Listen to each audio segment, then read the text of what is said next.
I'm Keegan Shivers, And I'm Nick Shivers. and this is the Shivers Report, where you get the most up-to-date real estate information In the world!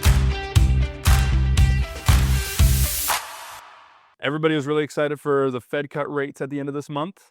It happened, and mortgage rates went up. Yep. Oh, Powell.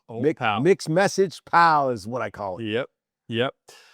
So why did mortgage rates go up instead of down, even though the Fed cut rates? I know we've talked about this, but for anybody listening that hasn't heard about it. So remember, the Fed funds rate affects like credit cards and car loans, but it's not the long-term, the 30-year mortgage. The 30-year mortgage is more, they call it the slow dance, but with the 10-year. But it all has something to do with it. Now, remember, in the mortgage market, they already priced in. There's a thing called, what is it? Polymarket. Polymarket, where you can just bet on all the stuff during the day. Polymarket had it like what? Was it 98% red? So the market, the mortgage market already had priced that cut in. And then what happened was afterwards, remember, what did he say afterwards? He said, I'm kind of driving a car in the fog. And what he was saying there, putting a lot of confidence into everybody. And what he was saying is because, the government shutdown was that he wasn't 100%. We have to be cautious. Okay. And then on top of that, which is really, as soon as he said that, the markets switched. Okay. And it was, don't bank on a December rate cut. And at the time, right before the talk afterwards, I think Polymark had the rate cuts in December at 90%. Now it's at 70. So the reality is the likelihood of another rate cut is still good. The other thing is, he said, we are done with quantitative tightening. And remember, what quantitative tightening has been is they've been letting those securities roll off their books. And I think they went from like 11 trillion on their books to 6. They're saying that is, they're done with quantitative tightening, but that doesn't mean they're buying additional mortgage-backed securities. So he had a lot of mixed messages, and I know Powell's not supposed to be political, but right now, some of those comments that he makes, I think there's just like this, Trump. Like backhand comments stuff. Trump's doing the same thing, against Powell. So that's a challenge. And so the markets reacted, and now we were at 6.13 on yesterday, and I think we're at 6.33. The reality is this: that makes mortgage payments it's about a $60 a month difference. Now, again, for some people, that is a big, could be a paycheck. $600, $720. Like that saving also is $60 a month. I mean, in today's market is a big deal. It's $60 a month, $55 a month. And I mean, it's funny because if you just follow, what is it, Polymarket or Polymart? It seems like looking at that, it could actually be a resource right now. Just seeing what the narrative is for just people looking at the market as a whole. I actually, here's the thing. I've said this forever. The data that the Fed is using, okay, another thing that he commented on, he goes, tariffs are causing goods to go higher. But we are now seeing housing. Cool. But housing's been cooling since late 2022. So the reality is, Powell, even though he's saying it's foggy out in his rear view, he's actually driving, looking in the rear view mirror with that. We knew that started happening late 2022. Rents have went down or stayed the same in certain areas, and specifically in the South, they went down dramatically. In Arizona, they're given like 3 months free. So yes, housing costs, we knew that was going to happen.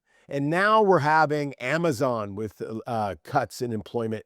UPS, was it UPS? UPS with another round of layoffs. So we definitely have some labor issues, and I don't see that getting any better anytime soon. So it's going to be interesting because again, we were getting into where affordability started creeping back into the real estate market. Yeah.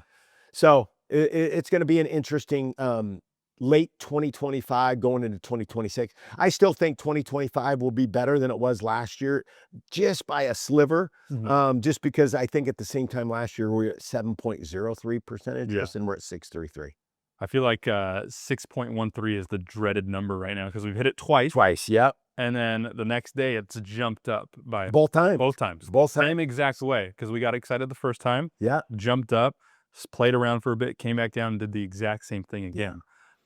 So do you think that 6% is a big milestone when it comes to interest rates, just getting below that number that could pick up market demand quite a bit if it does? I had a friend just ask me the question, because Fannie came out with their thing, and they believe in 2026 we'll see 9.6% more home sales. That's a major increase. I mean, now remember, we always have to ask the question, compared to what? Yeah. We've been at the lowest level of home sales since 2022, late 2022, than we have in documented for population growth.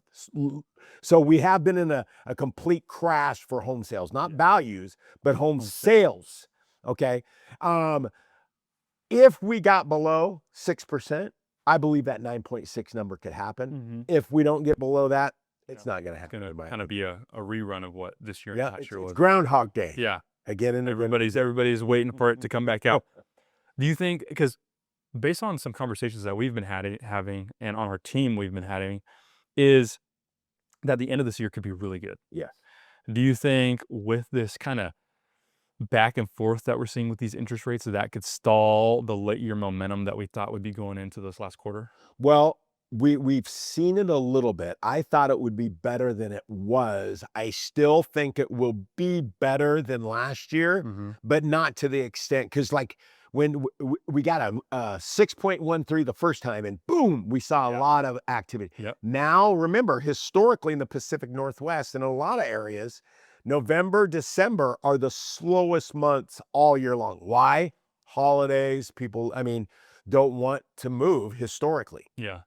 So do I think it's going to be better? Yes, I do believe the end of the year will be better than 2024, just because of interest rates. A lot of people, we had some of the slowest summer and spring markets than we had. And so a lot of people that were expected to buy did not buy.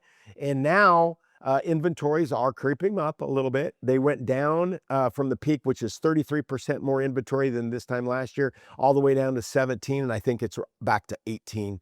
But I do believe it will be better, just not anything dramatic. Yeah.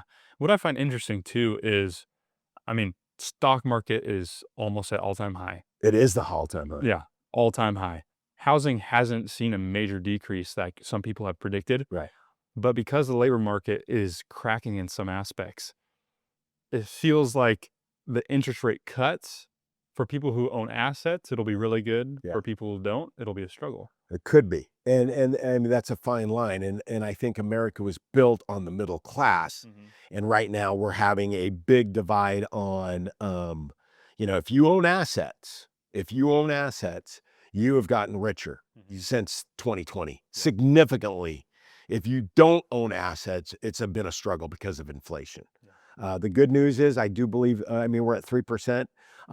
If I think the housing costs, they're still over propping that up. I don't think it's as high as they have it. But overall, I think we have to figure a way to get affordability back into the game of home ownership. And the only way you do that is deregulate.